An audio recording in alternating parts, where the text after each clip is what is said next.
Partagez votre mauvaise humeur du matin et votre sourire du soir avec le covoiturage. C'est le message que voulait faire passer Métro Mobilité à l'occasion de cette journée de challenge régional de la mobilité.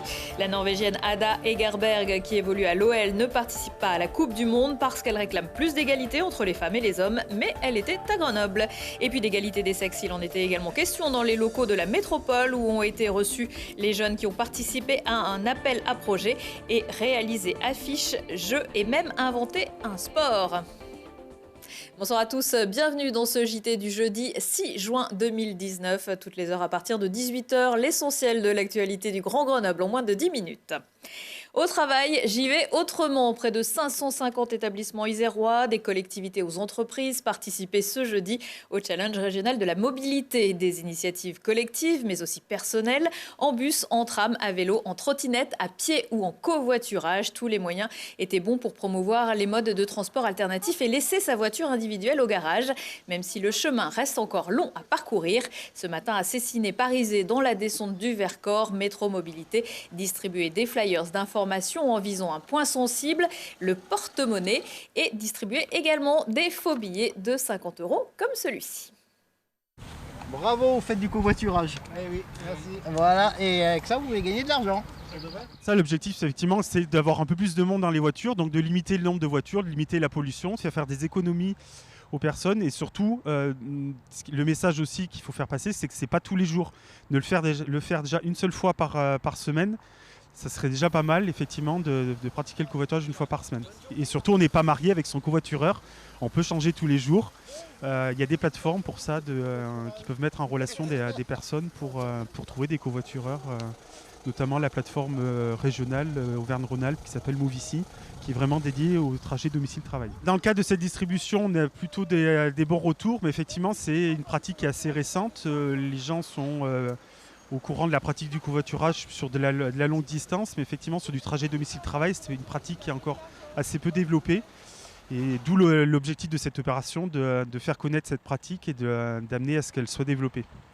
Et à noter dans ce challenge de la mobilité, le beau défi d'un salarié d'Automatique et Industrie sur la zone centrale. Parti à 5h du matin de son domicile grenoblois, il a relié Saint-Jean-de-Moiron en petit tracteur à pédale et son doudou mouton. Dans cette entreprise où bonne humeur rime avec bonheur, 50% des salariés ont participé au challenge, dont un Batman, une panthère et 2 reines de cœur, comme vous l'avez peut-être vu sur la photo. Pas de risque d'excès de vitesse en tracteur, mais attention, les forces de l'ordre seront très vigilantes sur les routes en ce long week-end de Pentecôte qui s'annonce. Les opérations de contrôle par les policiers et les gendarmes seront renforcées. Lors du week-end de l'Ascension dans le département, 846 infractions avaient été relevées et 25 personnes s'étaient vues retirer leur permis de conduire. Depuis le début de l'année, on dénombre 32 décès et 320 blessés sur les routes en Isère. Impossible d'être footballeuse sans se battre pour l'égalité. La phrase est signée Ada Egerberg, sacrée première ballon d'or de l'histoire en 2018. À quelques heures du coup d'envoi de la Coupe du Monde féminine de football, la Norvégienne de 23 ans, qui depuis 2 ans refuse d'être en équipe nationale parce que sa fédération ne rémunère pas les femmes autant que les hommes. Elle était donc de passage à Grenoble mercredi et Mathias Arez l'a rencontrée. Amatrice débutante ou confirmée, il y avait de tout dans la vingtaine de filles venues profiter des conseils d'Ada Egerberg. Première ballon d'or féminine de l'histoire, la Norvégienne a fait le trajet depuis Lyon pour venir à la rencontre de footballeuses en herbe, surprise par sa simplicité. Déjà, elle est belle, hein. Mais elle est gentille, elle est cool avec nous. Ça se passe bien. Ouais, elle discute un peu, elle est sympa, elle joue tranquille parce qu'elle sait qu'on n'est pas forcément à son niveau. Du coup, voilà. C'est un plaisir et ça montre qu'on peut aller loin si on a envie. Et toi, tu as envie de devenir footballeuse professionnelle ? Oui. En 2 heures, l'attaquante lyonnaise a échangé quelques bons ballons, des sourires, sans pour autant faire taire son instinct de tueuse devant le but, à quelques jours de la plus belle vitrine pour son sport aux yeux du monde entier. Je pense que c'est le bon timing d'avoir un Coupe du Monde en France aussi, forcément. Je pense que déjà avec le succès de l'Olympique lyonnais, l'équipe a donné beaucoup d'intérêt aux Français surtout. Et partout où on va... si ça soit en coupe ou en championnat, il y a beaucoup de monde qui vient nous voir. Donc, je suis contente qu'il y ait un Coupe du Monde qui vient en France parce qu'il y a de beaux stades. et a toujours cette historique de foot et pourquoi pas la même chose pour les femmes. Les fans de la Norvégienne n'auront pas la chance de voir l'attaquante vedette sur les pelouses du mondial. En conflit ouvert avec sa fédération, la Ballon d'Or a décliné l'invitation. Et Ada Egerberg a encore 2 ans de contrat avec Lyon. L'égalité femmes-hommes, c'est aussi un cheval de bataille pour Grenoble-Alpes Métropole. Les participants de l'appel à projet Jeunes pour l'égalité étaient invités dans le bâtiment du Forum mercredi après-midi pour dévoiler leur création sur ce thème. Affiches et slogans, création d'un sport collectif, filles-garçons et autres jeux, autant de supports pour mettre en avant les inégalités d'aujourd'hui et faire avancer la cause. Quand on fabrique un jeu, un sport qui soit mixte, qui finalement ne pose pas la question du genre comme étant une base du sport, c'est en termes de processus dans la construction, c'est très fort.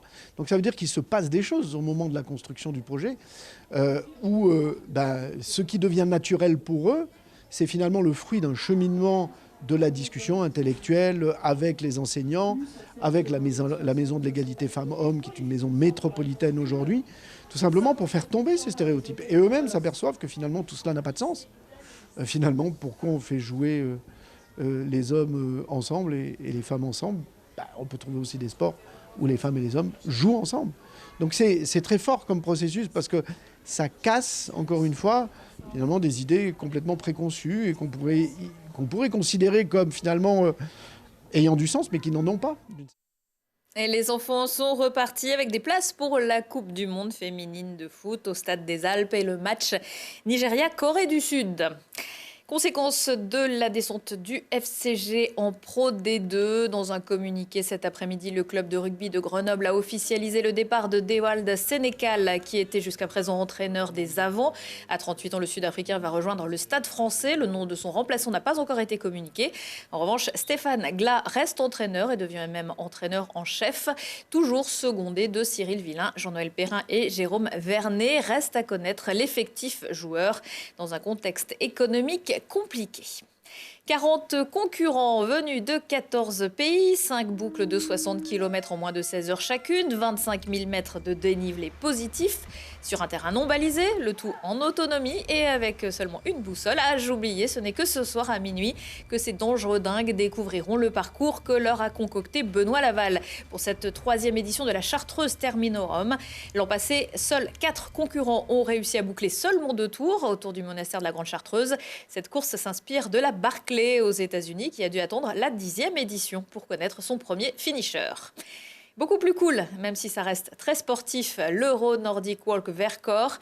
La 7e édition de cet événement consacré à la marche nordique débutera vendredi à Méaudre pendant 4 jours des parcours balisés et ravitaillés. Cela au cœur du parc régional du Vercors pour tous les niveaux, dont une nocturne le premier jour, un salon de la marche nordique, des conférences, des ateliers autour de la marche nordique et du sport santé, un défilé des marcheurs nordiques festifs et les conseils d'accompagnateurs diplômés.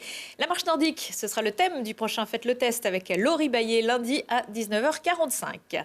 À 20h45, à 20h15 et 23h15, si on parlait. Aujourd'hui, avec ses invités, Thibault Leduc va monter sur la scène du plus grand festival rock de la région et repeindre les murs de l'agglomération aux couleurs du Street Art Fest.